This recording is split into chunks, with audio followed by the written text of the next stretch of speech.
All right, here we go, game 2, and Mark is certainly going to be on the play. Interesting that the Oath of Liliana actually is staying in from patch. He's got 3 of those, interestingly, in the main deck. I didn't notice those at first. I kind of thought it was like a 2, but I can understand he's playing a bunch of Planeswalkers, and getting those zombies seems pretty valuable, but what number of creatures are there going to be? I'm more perplexed by the keeping of the Fatal Push in the deck. That's true. I mean, it hits Wandering Fumarole. True. I guess if you're worried about the Wandering Fumarole swinging at your Gideon, it's worth keeping the Fatal Push in. Yeah. And there he has 2 of them, so maybe it's worth it. We'll see. Yeah, I could definitely see keeping some number of like Fatal Push, like just to hit the Wandering Fumarole. It does feel a little bit loose, but like the cast out doesn't hit the Wandering Fumarole. You're certainly already shaving things like Fumigate, so you are gonna have to keep some number of cards in, and I guess if there is a card like that, Fatal Push is one of those. And here we see one of the sideboard cards from patches, Lay Bare the Heart, which is a new card from Amonkhet that allows you to look at your opponent's hand, pick a non-legendary, non-land card, and have them discard it, but it gets negated, so he must not want him looking at his hand. Yeah, that being said, I would play Lay Bare the Heart, discard negate from, Yeah, possibly. I mean, I imagine he probably has something like Disallows or, to get rid of those pesky Planeswalkers. Yeah. Well, this is certainly the play pattern that Patch wants to see. Hopefully Mark runs out of counter spells before Patch runs out of threats. And I imagine that, like, in this kind of deck, you're happy to see the negate and the disallow this early in the game. Like, those are things that aren't going to be cast on things like your Sorin that's in your hand, the possible Linvala, things like that. Yeah. And we see here the Oath of Liliana for 0 value. 3 mana enchantment. That's basically what it is. We do see a Sorin Grim Nemesis in Patch's hand, so hopefully once again, Mark just doesn't like drawing lands, apparently. How many lands is he running in this deck? 26? Oh, jeez. Is that real? That's a lot of land to be running. And still not hit land drops. Yeah, that's so unfortunate. I know. And another Lay Bare the Heart. Yeah. Do you just let him see your hand at this point if you can't cast anything? Nope. Yeah, what are you so worried about him taking? I feel like it's almost worth it to just let him see the hand. There's some chance that he takes the negate anyway. There's some tell behind what your opponent takes from you too. Like you can almost tell their hand by what happens. But I guess if you're keeping a bunch of negates to counter Planeswalkers, that works too. Yeah. I do feel, I mean, is the Oath of Liliana just one of those cards that's like, I can't cut everything, so I'm going to keep this in? Probably shave some number of them. Like, I guess when you're playing roughly 3 million Planeswalkers, like, getting a 2/2 zombie for free is worth it. I don't necessarily know if it's worth the card of Oath of Liliana itself, just because, well, you're not really killing much. And a resolved Gideon. Oh, this is rough. And a zombie. Yeah, I would think that Oath is worth it now. Yeah, it feels really good, but there was 2 turns where it was just like, okay, 3 mana, I'm doing this thing. Yeah, that's true. But that is 4 mana, get a Planeswalker, get 4 power and 4 toughness on the field. So. Yeah, and then next turn you can attack for 5. Okay. Yeah. And it's not feeling too bad also when your opponent is stuck on some land. Oh, jeez. Man, Patch's hand is stacked. It's a Sorin, Grim Nemesis, cast out, and then a Fatal Push if Mark does happen to draw an untapped land and wants to, for whatever reason, attack with the Fumarole. But nonetheless, Patch is in the enviable position of the control mirror. He's not even playing counterspells. He's up on lands, he's up on board, and like we anticipated, the Glory Bringer. Whoa, Fatal Push certainly doesn't hit that one. No, it does not. That Glory Bringer is actually really good. It takes care of the Gideon if he chooses to exert, which I imagine he will. He's also going to take out one of the creatures. Yeah. That feels pretty good. Oh, yeah, definitely. Glory Bringer, for all of the hype, we got the dice on the little bottom corner to indicate exertion. Glorybringer, for all the hype that it got for being, this is best card in Standard, it's like the best sideboard card. Yeah, I would agree. In Standard, because there's some times where just 5 mana is just way too much, and cool, a Hasty Dragon is always, that's great, but like Glorybringer is just the Planeswalker killer. And Sorin Grim Nemesis coming down, that's going to be a little difficult for that Glorybringer to kill, especially with the exertion. He's just going to get a draw into a land, though. Nothing's going to happen. Yeah, but I that guess Sorin's going to sit pretty for a little while, and he's going to get another zombie. And then just eventually be able to kill the Glorybringer outright. Yeah, exactly. That's got to feel a little scary for Glorybringer. Ooh, there's a land, but you're not so... Well, it's untapped, so that's something at least. Yeah, it's okay. Well, he's got the requisite 6 mana. I've got a Torrential Gearhulk in hand. I imagine he does if he negated 2 Lay-Bare the Hearts. Yes. Yeah, that's probably what the Lay-Bare of the Heart would have taken. Or to protect Glorybringer, I would assume. Yes. What do you do here, though?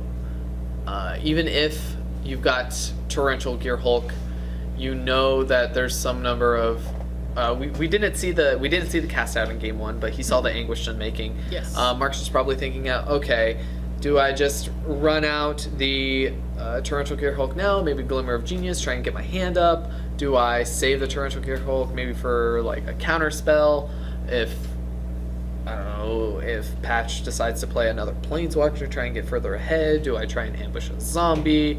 There's a couple considerations he's got to make, and all of them seem very committal. That's true, but I mean, they're both at 20 life. If you're going to be in any position and be kind of behind, 20 life isn't the worst place to be with this board state, though it does feel a little bad, I'm sure. Oh, look, another Gideon. I wonder what Patch is going to do. Yeah, just jam it, and if it sticks, cool. If it doesn't, oh well. Yeah, that's what you do anytime you draw a Gideon. Yeah.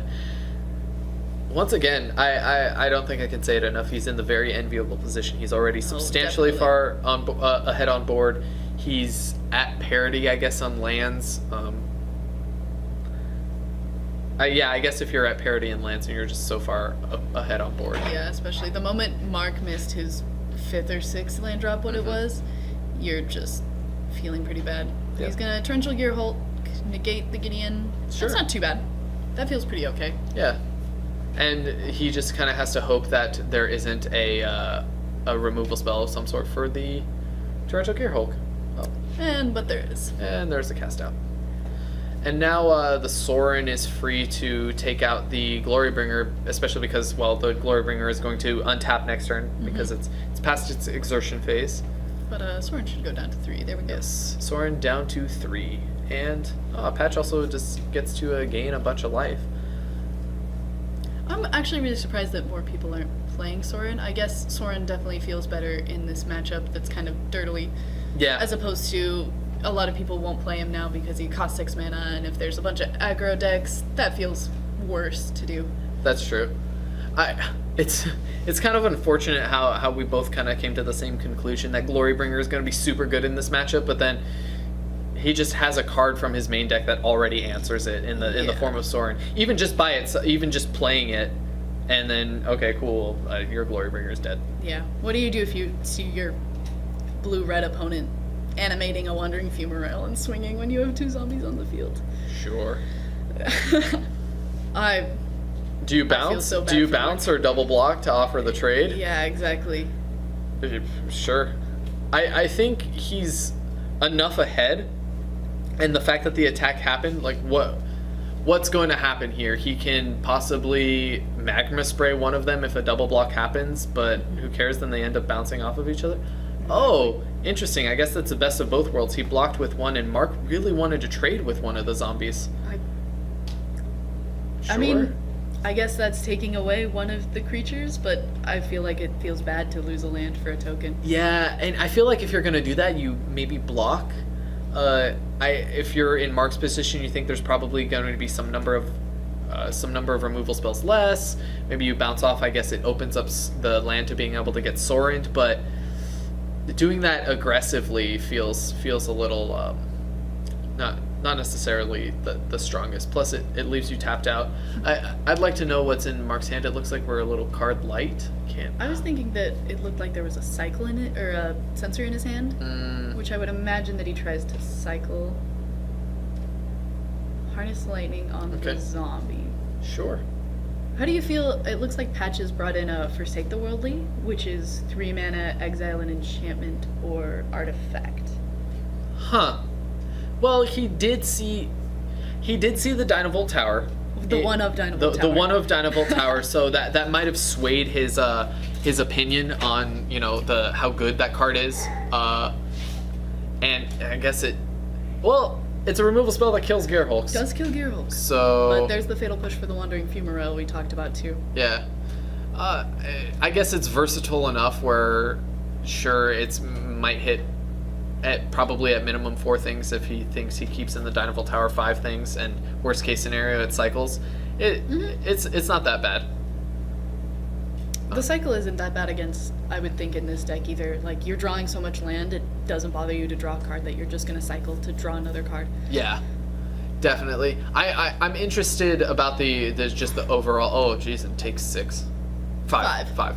I'm just interested about the overall sideboard strategy, just because it seems like there are some cards that I wouldn't necessarily expect to still be in there. Maybe he shaved the number of Fatal Pushes. Like I said, okay, maybe I'm too much of a doubter. He's gotten a lot of the value off of the Oath of Liliana.